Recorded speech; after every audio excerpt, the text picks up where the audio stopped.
Quarta-feira movimentada na Assembleia Legislativa. Deputados discutem mais de 20 projetos, mas preferem adiar a votação dos vetos governamentais. Escolas da rede pública viram alvo de furtos e vandalismo. São pelo menos 12 registros por mês. Detran vai leiloar mais de 400 veículos apreendidos em operações.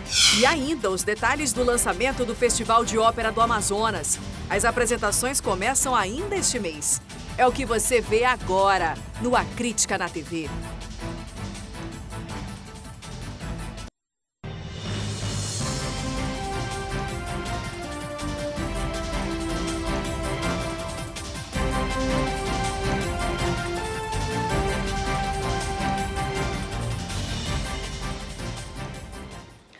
Boa noite.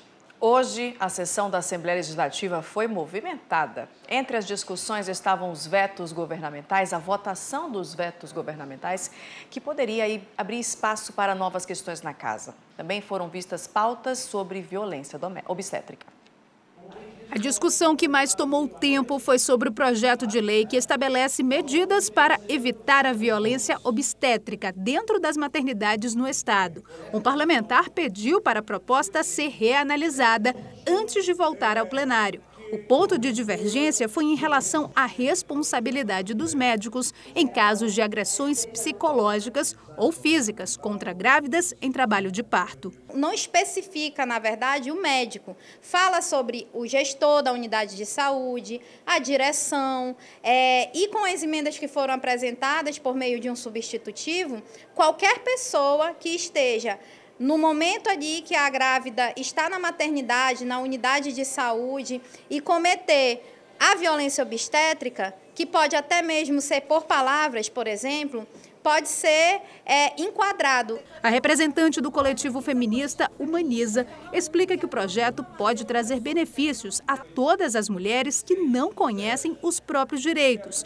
e, por isso, deveria ser aprovado o mais rápido possível. Ela delimita exatamente quais os atos que compõem, né, essa violência contra essa mulher, contra esse pai, contra esse bebê, né, e além disso determina a exposição, né, desses direitos dessas mulheres que infelizmente muitas mulheres passam por essas violências e não conseguem identificar a priori de claro se ela está tendo algum direito seu agredido, né, a sua dignidade ali sendo afetada.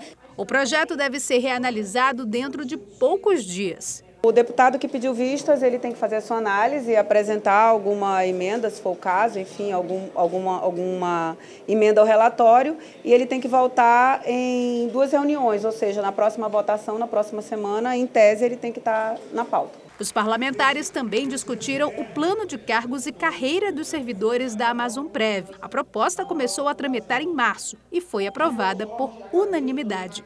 Desde que virou fundação em 2012, os servidores da instituição pedem um apoio jurídico que garanta a progressão dos cargos. A Amazonprev era o único órgão do estado do Amazonas que não estava em nenhum plano de cargos, carreiras e remuneração. O plano, na verdade, ele faz uma correção histórica, porque esses servidores nunca tiveram nem um dissídio, né, nenhum aumento salarial, né, e nem tampouco as correções de inflação. Os vetos governamentais, alguns do exercício passado, representavam praticamente metade dos quase 40 itens previstos para votação nesta quarta-feira.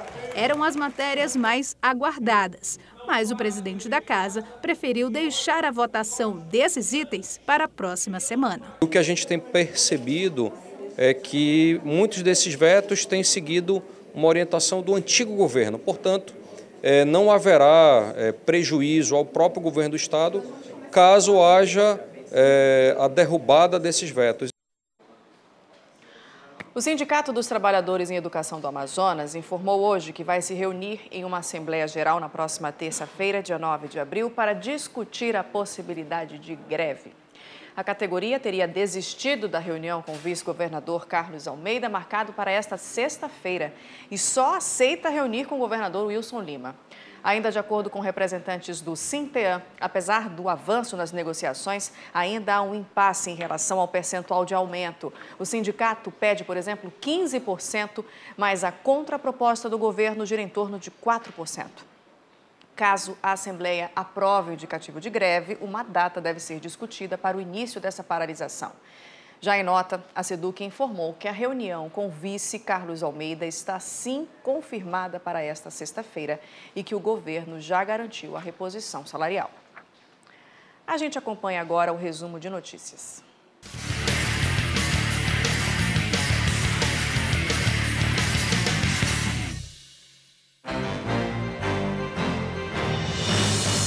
Os 103 casos de incêndios foram registrados em Manaus nos 2 primeiros meses deste ano.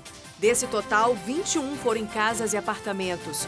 De acordo com os bombeiros, curtos circuitos devido ao uso incorreto de aparelhos eletrodomésticos e instalações elétricas irregulares foram as principais causas desses incêndios. Depois de 9 dias perdido na selva, um missionário foi resgatado por uma equipe de bombeiros nas proximidades da comunidade indígena do Limoeiro, no município de Lábrea. Com essa ocorrência, já chega a 12 o número de resgates de pessoas na selva no primeiro trimestre deste ano.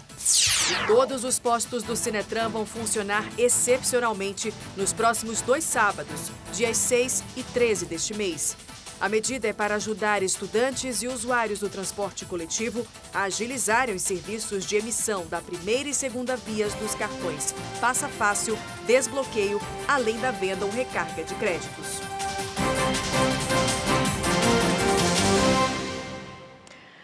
Em 2012, a Secretaria de Educação do Estado registrou quase 150 ocorrências de furtos e vandalismos nas escolas da rede pública da capital. Em média, foram 12 registros por mês.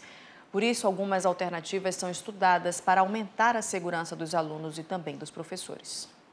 Em algumas zonas da cidade, as escolas são alvos fáceis para atividades criminosas. De acordo com dados da Secretaria Estadual de Educação, foram registradas em 2018 147 ocorrências de furto e vandalismo em escolas públicas aqui da capital. Só essa escola, aqui na Zona Leste, chegou a ser assaltada 2 vezes em menos de 7 dias no ano de 2015. Desde então, a instituição adotou medidas de segurança mais rígidas. Construiu grades ao redor do terreno, reforçou as portas de entrada e hoje todo o prédio tem câmeras de vigilância ligadas 24 horas. Monitores foram instalados dentro das salas de aula. Os alunos têm acesso ao que acontece nos corredores para prevenção, em caso de movimentação estranha. Além disso, tem sensores de movimento, cofres e botões de pânico escondidos em lugares estratégicos. A última agora que está sendo implantada, eu vou ter em tempo real as câmeras, todas as 14 câmeras da escola, a visualização do tempo em real para mim saber o que está acontecendo aonde eu estiver, no meu celular. A mudança melhorou também o nível educacional. O corpo docente antes era incompleto, porque poucos profissionais aceitavam trabalhar aqui.